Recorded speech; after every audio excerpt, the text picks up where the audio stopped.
வணக்கம். பெப்பர்ஸ் டிவியின் மூன்சைன் நிகழ்ச்சி நேயர்களுக்கு காளியூர் நாராயணனுடைய அன்பு வணக்கங்கள். இந்த ஜோதிடம் என்பது ஒரு ஆன்மீகமான ஒரு சாஸ்திரமாகும். இந்த இந்து மதத்தில் இந்த ஜோதிடத்துக்கு முக்கியமான ஒரு பங்கு கொடுத்துருக்காங்க. இது வேதாங்கத்தில் ஒன்றாக சொல்லப்பட்டிருக்கு.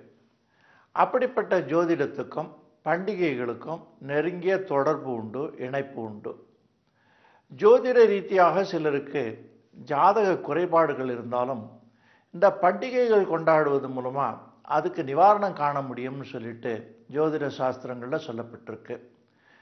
அந்த அடிப்படையில் தான் இந்த காலதேச வர்த்தமானம்னு சொல்லி ஒரு பருவநிலைக்கும் ஒவ்வொரு பண்டிகையாக நம்ம பெரியோர்கள் நிர்ணயம் பண்ணிருக்காங்க.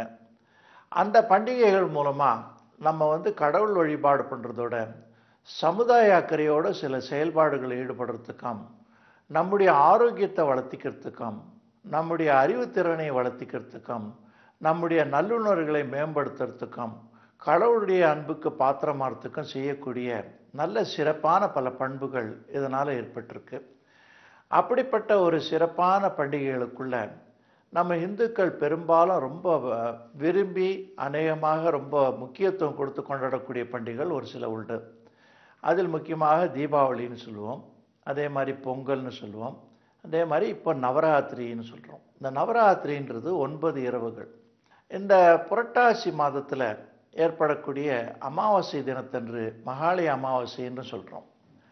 மகாலய அமாவாசையில் இந்த குலுப்படிகள்லாம் போடுறதுக்கும் கும்பங்கள் வைக்கிறதுக்கும் பயன்படக்கூடிய சிறப்பு தினம். நவராத்திரிக்கு பூர்வாங்கமான சுபகாரியங்கள் பண்ணுற தினம்னு பேர் இதுக்கு. அந்த பிரதமைன்னு சொல்லக்கூடிய அதுக்கு அமாவாசைக்கு அடுத்த நாள்லேருந்து துவங்கக்கூடியது தான் நவராத்திரி பண்டிகை.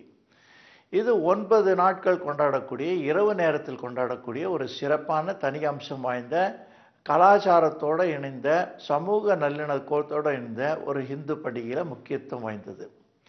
அப்படிப்பட்ட நிலைப்பாட்டில் இந்த நவராத்திரி பண்டிகையை நம்ம நாட்டில் மட்டும் இல்லை, மேல் நாடுகள்லையும் அயல் நாடுகள்லையும் ரஷ்யா, அமெரிக்கா போன்ற நாடுகளையும் கொண்டாடுறாங்கிறதுக்கு நிறைய எடுத்துக்காட்டுகள் ஒன்று. ஆனால் அவர்களுடைய அணுகுமுறை, செய்முறை கொஞ்சம் மாற்றுப்பட்டு இருக்கலாமே தவிர அதனுடைய அடிப்படை ஆதாரம் ஒன்றாக தான் இருக்குது. தமிழ்நாட்டை பொறுத்த வரைக்கும் இந்த 3 தேவிகளான லக்ஷ்மி, சரஸ்வதி, துர்க்கைன்னு சொல்லக்கூடிய இந்த 3 அம்மனை வணங்கி அவருடைய அனுகிரகம் பெறக்கூடிய, கல்வி, செல்வம், வீரம்னு சொல்லக்கூடிய அந்த 3ஐயும் பெற்றுத்தரக்கூடிய சக்தியை கொடுக்கக்கூடியதாக இந்த நவராத்திரி கொண்டாடப்படுகிறது.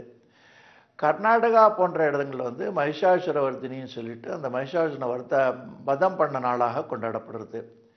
வட இந்தியாவில் பார்த்தோம்னா ராம்லீலான்னு சொல்கிறாங்க. இதை ராமனுடைய சரித்திரத்தை சொல்கிறதுக்கும், ராமரை பற்றிய நாடகங்கள் நடத்துறதுக்கும், ராமரை பற்றிய விசாரங்கள் பண்ணுறதுக்கும், ராமாயணத்தில் உள்ள காவிய சிறப்புகளை தெரிந்து வாழ்க்கை முறைக்கு, நெறிமுறைக்கு அது எப்படி பயனுள்ளது என்று தெரிந்து கொள்வதற்கும் இந்த வழிபாட்டை அவர்கள் பெரும்பாரியாக ரொம்ப சிறப்பாக பண்ணுறாங்க.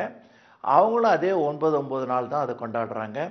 இந்த ராம்லீலா என்று சொல்லக்கூடிய பண்டிகையை 9 நாள் ராமாயணம் போன்ற விஷயங்களை சொல்லி, நல்ல விஷயங்களை சொல்லி, காலட்சேபங்கள்லாம் சொல்லி, மக்களுக்கு நாடகங்கள்லாம் போட்டு, கடைசி நாளான அன்னைக்கு இந்த ராம்லீலா கிரவுண்டில் அவங்க இந்த அசுரனையெல்லாம் கொல்ற மாதிரி இந்த மூங்கில், நிறைய இந்த காகிதம், இதனாலாம் ஒரு பெரிய ராட்சச உருவம் பண்ணி அது ராவணனை வதம் பண்ணுறதாக, தீமைகளை வதம் பண்ணுறதாக கொண்டாடுவாங்க.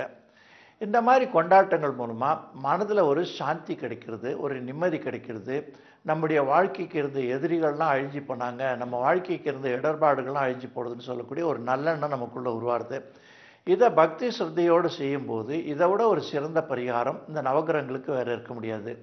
அதனால தான் இந்த 9 நாளும் அந்த நவகிரகங்களும் இணைக்கப்பட்டிருக்கு. 9 நாளும் நம்ம அக்கறையோடு அந்த நவராத்திரியை கொண்டாடினோம்னா இந்த நவகிரகங்களை சாந்தி பண்ண மாதிரி ஒரு புண்ணியம் கிடைக்கும். நவகிரகங்களை சாந்தி பண்ணோம்னா நமக்கு நவகிரகங்களால் வரக்கூடிய எல்லா விதமான தோஷங்களையும் அது விலக்கி வைக்கிறது. அதே சமயத்தில் நம்முடைய நல்லுணர்வு, மனித ஆற்றலையும் மேம்படுத்துறதுக்கு இது ஒரு பயனுள்ள செய்தியாக இருக்குது. இந்த நவராத்திரி கொண்டாடுறது போது 3 நாளாக அது பிரித்து கொண்டாடுறாங்க. முதல்ல துர்க்கைக்கும், அப்புறம் லக்ஷ்மிக்கும், கடைசியில் சரஸ்வதி தேவிக்கும். இந்த சரஸ்வதி தேவின்னு சொல்கிறது கல்விக்கான தெய்வம். அந்த சரஸ்வதி தெய்வம்ன்றது கல்வி மட்டுமல்லாமல், புத்தக கல்வி மட்டுமல்லாமல், உலக கல்விக்கும் ஏற்பட்ட ஒரு தெய்வமாக தான் நம்ம இந்து மதம் சொல்லியிருக்கு. படிக்கும் மாணவர்களுக்கு புத்தகம் எப்படி ஒரு தெய்வமோ அதே மாதிரி இன்ஜினியரிங் டெக்னாலஜி படிக்கக்கூடிய மாணவர்களுக்கு அவங்களுடைய அந்த ஸ்டெத்தாஸ்கோப்னு சொல்கிறது அல்லது இந்த கணினிக்கான உபகரணங்கள்னு சொல்கிறது அது கூட அவங்களுக்கு தெய்வமாக தான் கருத வேண்டிய நாள். அதே மாதிரி உழைப்பாளிகள் எந்த விதமான தொழிலில் ஈடுபட்டிருந்தாலும் அவர்கள் உபயோகப்படுத்தக்கூடிய தொழில் கருவிகளை அன்னைக்கு அவங்க தெய்வமாக கொண்டாடுறாங்க. இதையெல்லாம் இந்த கடைசி நாளான சரஸ்வதி பூஜை அன்னைக்கு வைத்து அதை கொண்டாடி அதை மகிழ்ந்து அதனுடைய போற்றி அதை அன்னைக்கு ஒரு நாள் நம்ம கடவுளாக பாவித்து சேவிக்கிறோம். இதனால் நமக்கு மனது பக்குவம் அடைகிறது. அந்த கருவியினுடைய மேன்மையை பற்றி புரிஞ்சுக்கிறோம். அது இன்னும் அழகாகவும் புனிதமாகவும் பயன்படுத்துறதுக்கும் நம்முடைய எண்ணங்கள் அந்த கருவிகளை பிரதிபலிக்கிறதுக்கும் ஒரு சாதனையான ஒரு நாளாக இது இருக்குது. இது ஒரு சிறந்த மனநிலை ஒரு எக்ஸசைஸ்னு கூட சொல்லலாம். அப்படிப்பட்ட நிலையில் அந்த விஜயதசமி அன்னைக்கு, அதாவது சரஸ்வதி பூஜைக்கு அடுத்த நாள் அன்றைக்கி தான் முக்கியமான பல விஷயங்களை துவங்குவாங்க. எப்படி மகாபாரத போரில் வன்னி மரத்தில் அந்த ஆயுதங்கள்லாம் ஒழிச்சு வச்சுட்டு அட்சய திருதி அன்னைக்கு பாண்டவர்கள் எடுத்து போர் செய்தாங்களோ அதில் வெற்றி கண்டாங்களோ அதே மாதிரி படிப்பு பண்ணுறவங்க தொழில் பண்ணுறவங்களுக்கு இந்த விஜயதசமின்றது ரொம்ப சிறப்பான ஒரு நாளாக இருக்குது. அந்த விஜயதசமி அன்னைக்கு அதை எடுத்து அவங்க அந்த புதுசாக துவங்கக்கூடிய கல்வி அல்லது புதிதாக துவங்கக்கூடிய தொழில் அல்லது நம்ம தொழில் சார்ந்த விஷயங்களில் ஈடுபடுறதுக்கான விஷயங்கள் இதெல்லாம் செய்கிறதுக்கு அந்த நாளை தேர்ந்தெடுத்திருக்காங்க. இந்த மத அடிப்படையிலான இந்த ஜோதிட அடிப்படையிலான இந்த மத சடங்குகளை சேர்ந்த பண்டிகைகள்னு சொல்வதற்கு இப்படிப்பட்ட தனிப்பட்ட சித்தாந்தங்களும் இருக்குது. அதே சமயத்தில் இது சமுதாயத்துக்கும் பல நன்மைகளை செய்கிறது. உதாரணத்துக்கு இந்த நவராத்திரியும் போது புதிதாக அந்த பருவத்தில் ஏற்பட்டிருக்கக்கூடிய பயிர் பச்சைகள் நன்றாக விளைவதற்கும் அந்த மகசூலை விவசாயிகள் நல்ல விலைக்கு விற்கிறதுக்கும் இந்த பண்டிகைகள் மூலம் அவங்களுக்கு ஒரு நல்ல சாத்தியக்கூறு கிடைக்கிறது. இது பியூட்டிஃபுல் சோஷியல் பேலன்ஸ்னு சொல்லுவாங்க. அந்த எக்கனாமிக்கல் பேலன்ஸ்னு பேர் இதுக்கு. கிராமப்புறங்களில் இருக்கவங்களுக்கு அவங்களுடைய தொழில் சார்ந்த விஷயங்களில் எப்படி சமனாக ஈடுபடுத்தணும்னு சொல்லக்கூடிய ஒரு அற்புதமான அறிவை அவங்க பெற்றிருந்தாங்க. அது மூலமாக ஒரு நாளைக்கும் அந்த காலத்துக்கேற்ற அந்த பருவத்துக்கேற்ற கடலை, சுண்டல் மற்றும் இந்த இனிப்பு பதார்த்தங்கள் இதெல்லாம் பண்ணி கொடுப்பாங்க. நார்த் இந்தியாவில் பூரி ரொம்ப விசேஷமாக பண்ணுறாங்க.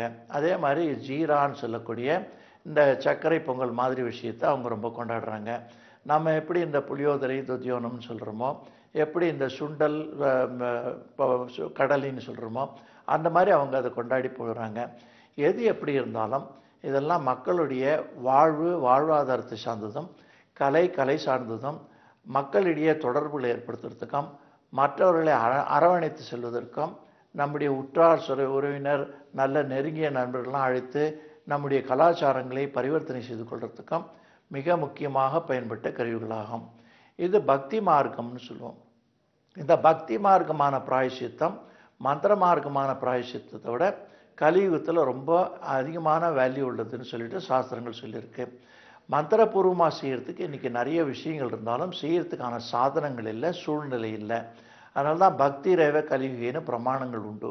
பக்தி ரேவ கலியுகேன்னு சொன்னால் கலியுகத்தில் பக்தி தவிர வேறு எதுக்கும் பலன் கிடையாதுன்னு சொல்லியிருக்கு. பெருசாக யாகங்கள் பண்ணுறதுக்கோ யஜ்யங்கள் பண்ணுறதுக்கோ பெரிய மாந்திர ரீதியான பரிகாரங்கள் பண்ணுறதுக்கோ இருக்கக்கூடிய அந்த ஆற்றலை விட அந்த சக்திகளை விட அந்த விளைவுகளை விட இந்த பக்தி மார்க்கமாக பண்டிகை மார்க்கமாக செய்யக்கூடிய விளைவுகளுக்கு அதிகமான பலன் உண்டுன்னு சாஸ்திரம் சொல்லியிருக்கு. இந்த நவராத்திரி குழு எப்படி வைக்கணும், அந்த பொம்மைகளை எப்படி வரிசைப்படுத்தணும், அதை எப்படி ஆரம்பிக்கணும், எத்தனை படிகள் வைக்கணுன்றது முன்பு நம்ம சொல்லியிருக்கோம். அதை தொடர்ந்து இது நல்ல ஒரு செய்திகளாக உங்களுக்கு பயனுள்ளதாக இருக்கும். இதை பயன்படுத்தி உங்கள் ஒவ்வொரு வீட்லேயும் முடிந்த அளவுக்கு சிறிய இடமா இருந்தாலும் ஒரு டேபிள் மேலே கூட வைக்கலாம், தவறு இல்லை. அந்த பொம்மைகளை தெய்வமாக ஆவாகனம் பண்ணி அவைகளை போற்றி வணங்கி அதுக்கான சிறப்பான மந்திரங்களை சொல்லி ஸ்லோகங்களை சொல்லி வந்தால் உங்கள் குடும்பத்தில் சீரும் சிறப்பும் வளமும் கூடிக்கொண்டே இருக்கும். வர இருக்கும் நவராத்திரிக்குள்ளே உங்கள் ஆயுளுக்குள்ளே நிறைய ஐஸ்வர்யங்களையும் நல்ல நன்மைகளையும் கொடுக்கறதுக்கும் தடைப்பட்ட திருமணங்களை நடத்தி வைக்கிறதுக்கும் சுபகாரியங்கள் நிறைய நிறைவாக இருக்கிறதுக்கும் மனக்குறைகள் தீர்றதுக்கும் குடும்பத்தில் நல்ல ஒற்றுமை அந்யோன்யம் விசுவாசம் பரஸ்பரம் பிரீத்திகளை கொடுக்கறதுக்கும் திருஷ்டி தோஷாதிகளை விலக்கி வைக்கிறதுக்கும் சகலவிதமான தோஷங்கள்லேருந்து நம்ம விடுவிக்கிறதுக்கும் பித்திருக்களை சாந்தப்படுத்துறதுக்கும் இந்த மாதிரி பண்டிகைகள் பெருவாரியாக நமக்கு பயன்படுறது. இதை தவறாமல் செய்யுங்கள், முடிந்தவரை செய்யுங்கள். ஆனால் தவிர்க்க வேண்டாம். முடியாதவர்கள் ஒரு படத்தையாவது வைத்து நவக்கிரகங்களாக அதை பாவித்து நவராத்திரி பொம்மைகளாக பாவித்து சேவித்து வணங்கி பல நன்மைகளை பெறலாம். இப்படிப்பட்ட மீண்டும் ஒரு நல்ல செய்தியோடு உங்களை சந்திக்கிறேன். அதுவரை நன்றி.